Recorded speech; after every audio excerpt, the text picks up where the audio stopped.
Hello everyone, welcome back to all of you in my YouTube channel Sandhya Ki Classes, and my name is Sandhya. And friends, if you are new over here, so please do subscribe my channel and hit the bell icon. In this video I am going to share with you some useful words meaning with example. So if you like my video then please like, subscribe and share. Without further any delay, let's start the video.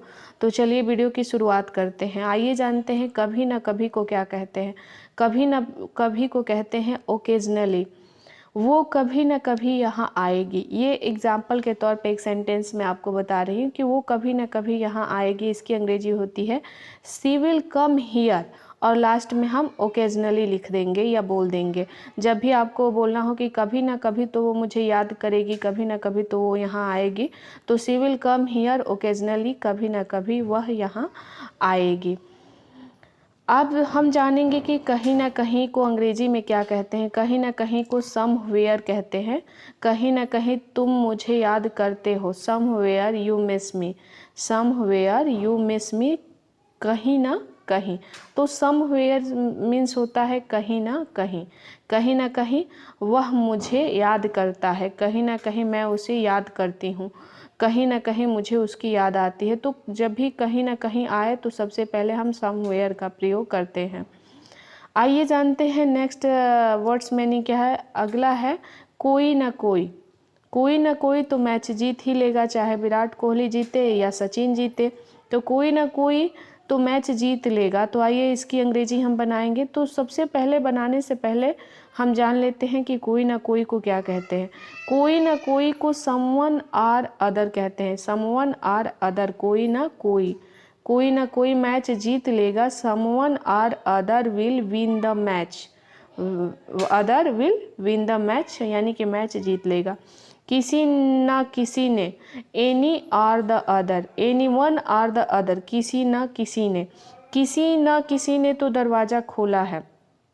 Any one or the other has open the door. क्योंकि ये third person की बात हो रही है इसलिए यहाँ पर हम हैज़ का प्रयोग कर रहे हैं कि किसी ने ना किसी ने तो दरवाज़ा खोला है।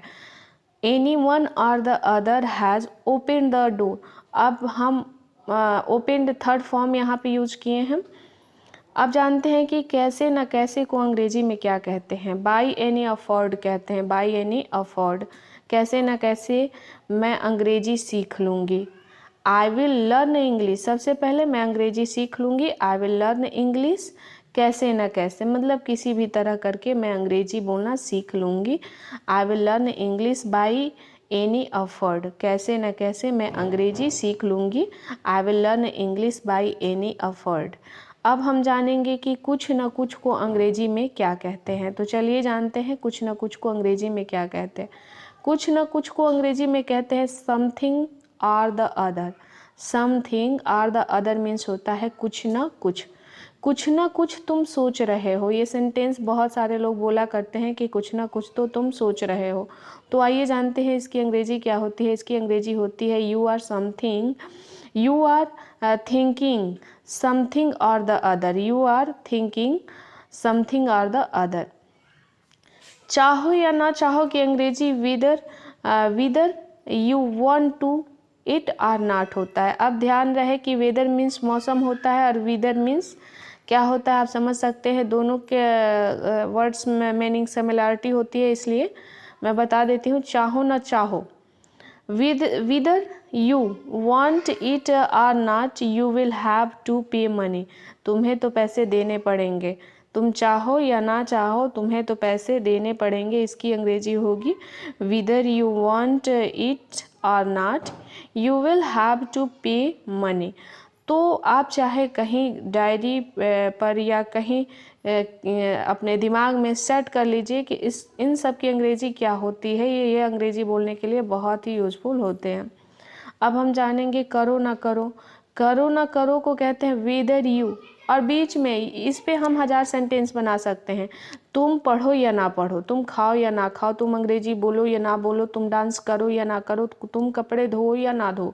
तो बीच में डॉट डॉट डॉट हमने इसलिए कर दिया है क्योंकि यहाँ पर हम उसकी अंग्रेजी रखेंगे जो हम कहना चाहते हैं। फॉर एग्ज़ाम्पल तुम खाओ या ना खाओ, whether you eat or not. तुम वहाँ जाओ या ना जाओ, whether you go there or not. तुम अंग्रेजी बोलो या ना बोलो, whether you speak English or not, तुम उसे बुलाओ या ना बुलाओ, whether you call him or not, तुम उससे मिलो या ना मिलो, whether you meet him or not. तो बीच में हम स्पीक इंग्लिश के जगह हम अपने सेंटेंस को रखेंगे और अंग्रेजी बोलेंगे। एक ना एक दिन की अंग्रेजी some day or the other होता है, एक ना एक दिन तुम अंग्रेजी बोलोगे। Some day or the other you will speak English, some day or the other you will speak English. तो एक ना एक दिन को हम कहते हैं some day or the other. तो आज का वीडियो आप सबको कैसा लगा हमें कमेंट सेक्शन में कमेंट करके अवश्य बताइएगा, और यदि चैनल पर नए हैं तो चैनल को सब्सक्राइब कर लीजिएगा और बेल आइकन को भी प्रेस कर लीजिएगा ताकि आपको मेरे वीडियो की नोटिफिकेशन आसानी से मिल सके। तब तक के लिए जय Shri Krishna, Radhe Radhe. Thanks for watching my video.